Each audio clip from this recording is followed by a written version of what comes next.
Jeg vil lige vise, hvad man laver en velo til, som er legeret med æggeblommer og fløde.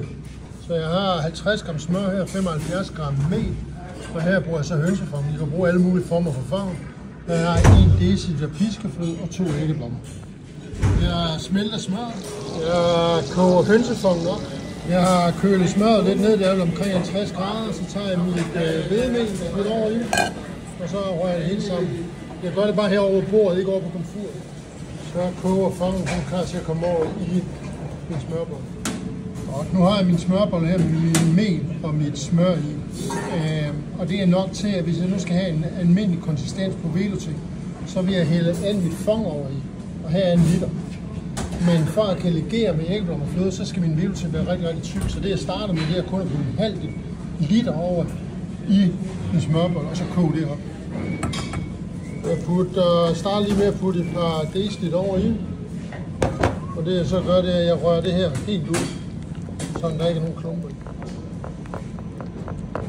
Bare blive ved med at røre, indtil der ikke er klumper i længere. Så putter jeg det resterende i, som det er en halv liter fong.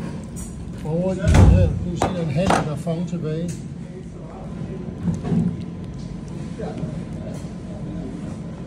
Nu med at røre sammen indtil at al melen er rørt ud i fongen. Jeg putter lige 1 deciliter mere i, sådan der, så er der cirka omkring 2-3 deciliter tilbage. Og det skal så i bagefter, efter den er blevet legeret med æggeblommer og fløde. Så koger veloutéen op her, og på komfuret skal lige koge op, og lige koge lidt velouté. Så koger den, I kan se, den er ret tyk. Og så tager de 2 æggeblommer over i en kold gryde og 1 dl fløde. Jeg pisker æggeblommer og fløde sammen.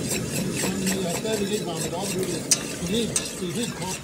Så med æggeblommer og fløde her, så tager jeg den kogende velouté, og den hælder jeg så over i her, imens at jeg rører rundt.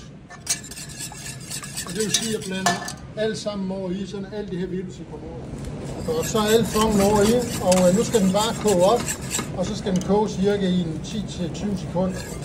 Så vil den blive meget tyk, men den vil ikke skille. Vi er ved med at røre rundt i den, imens man koger den op. Så begynder den faktisk allerede at koge, som man kan se.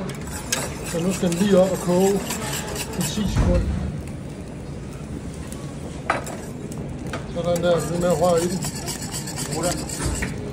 Så er der gået 10 sekunder, trækker jeg putter lige lidt salt ned i, der mangler lidt salt.